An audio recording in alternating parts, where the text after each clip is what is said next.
Assalamualaikum warahmatullahi wabarakatuh. Alhamdulillahirabbil alamin. Shalatu wassalamu ala asyrafil mursalin wa ala alihi wa sahbihi ajmain. Amma ba'du. Alhamdulillah, Bapak Ibu sekalian yang dimuliakan Allah, kita berjumpa lagi bersama-sama untuk ngaji bareng, untuk mencermati perjalanan hidup kita.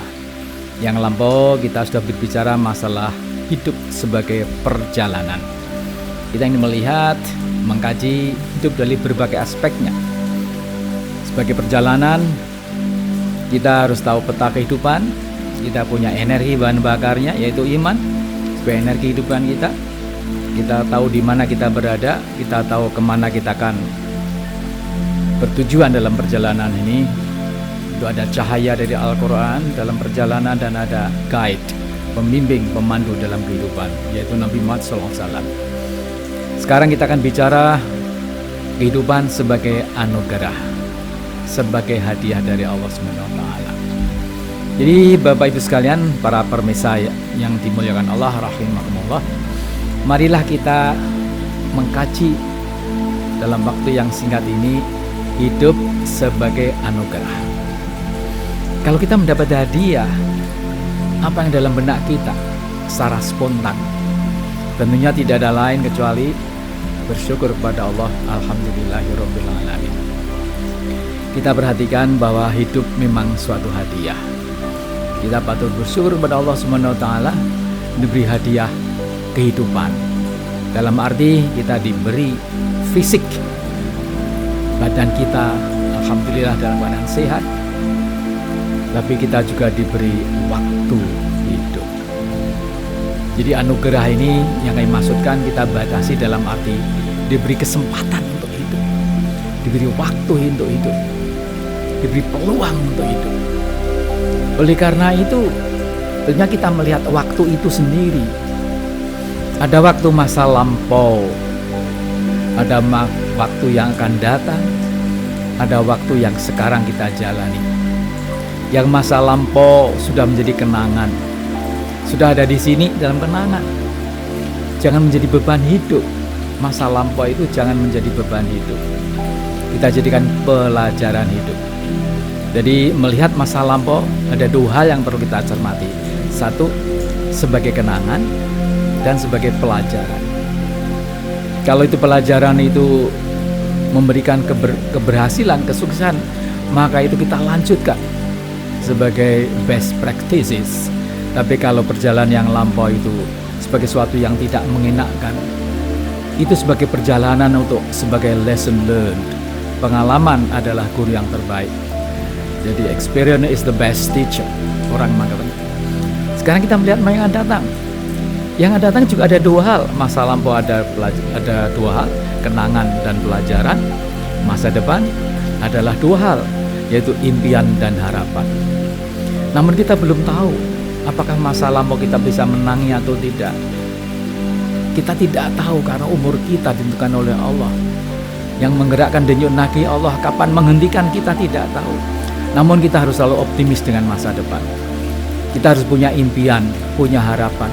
Tapi kita juga punya rencana, punya perilaku, punya sikap untuk menghadapi masa depan itu dengan berbuat yang terbaik, dengan mencari bekal sebaik-baiknya untuk menghadapi masa depan dengan ilmu dan dengan ketakwaan kita kepada Allah Subhanahu wa taala, dengan doa, dengan usaha. Sekarang kita melihat pada masa sekarang. Jadi ilangi bahwa masa lampau, kenangan dan pelajaran jangan dijadikan sebagai beban kehidupan. Masa depan ada impian, ada harapan, dan usaha persiapan untuk menuju pada masa depan. Sekarang kita melihat masa sekarang ini. Sebenarnya masa sekarang itu apa yang kita lakukan? Pertama kali sesuai dengan judul tadi, hidup ala anugerah, maka pertama kali ya tidak ada lain kecuali rasa syukur.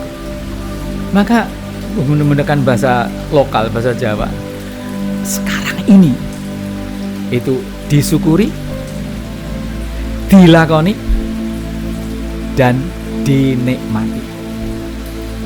Karena itu sudah di depan kita, sudah di depan mata kita. Maka hidup itu harus kita syukuri, apapun situasi dan kita syukuri. Alhamdulillahirabbil alamin, ya Allah, Engkau telah memberikan kehidupan, berikan kesempatan hidup saat ini. Kita syukuri. Kemudian kita lakoni, kita jalani. Karena hidup itu berjalan, hidup itu seperti jam berputar. Kalau jarumnya sudah berhenti, ya namanya sudah mati. Kalau nafas kita sudah berhenti, denyut nadi kita sudah tidak berdetak lagi, itu sudah tidak ada perjalanan lagi. Maka dijalani, dilakoni. Tentunya dengan syukur tadi. Syukur, tanda-tanda orang beriman itu kan syukur. Jadi kemarin kami sampaikan, bersyukur itu adalah karena iman kita kepada Allah, dan iman itulah sebagai energi dalam menjalani kehidupan. Jadi disyukuri, artinya apa? Artinya kita belajar untuk mensyukuri hidup yang Allah berikan kepada kita. Jadi disyukuri, dilakoni, dan yang ketiga tadi, dalam rasa syukur kita menikmati. Kita berusaha untuk menikmati apapun yang Allah berikan pada kita. Jadi kehidupan itu yuk kita nikmati. Kita berdoa kepada Allah, Rabbana atina fid dunya hasanah wa fil akhirati hasanah wa qina adzabannar. Ya Allah, berikan kehidupan ini sebagai bagian dari kenikmatan yang Kau berikan kepada kami. Berilah kami kesempatan, kemampuan untuk menikmati kehidupan ini. Karena kita juga berdoa, ihdinas siratal mustaqim, ya Allah, tunjuklah kami ke jalan yang benar. Jalan orang-orang yang Kau beri kemampuan untuk menikmati. Jadi apapun situasi keadaannya, kita berusaha untuk menikmati kehidupan ini. Jadi sidang yang para pendengar, para pemirsa yang kami hormati, kita belajar untuk menikmati kehidupan itu sendiri. Jadi apapun situasinya, kita belajar untuk menikmati. Kaki kita sakit, tapi kita masih bisa menikmati, masih punya kaki. Daripada kebetulan saudara-saudara kita ada yang kebetulan diuji Allah dengan tidak ada kaki, dan seterusnya. Kita melihat orang yang lebih sengsara dari kita bisa menikmati, banyak bersyukur kepada Allah SWT. Jangan sampai kita merasa bahwa Allah meninggalkan kita, karena Allah itu sedang menguji kita. Oleh karena itu, nanti kita bahas tentang hidup sebagai ujian. Saya kira itu, saya ulangi lagi, masa lampau kita sebagai kenangan, sebagai pelajaran, masa depan sebagai harapan dan usaha, dan masa sekarang kita syukuri, kita lakoni, dan kita berusaha berdoa kepada Allah agar kita bisa menikmati kehidupan yang sekarang ini. Saya kira itu, mudah dan manfaatnya bagi kita semua. Assalamualaikum warahmatullahi wabarakatuh.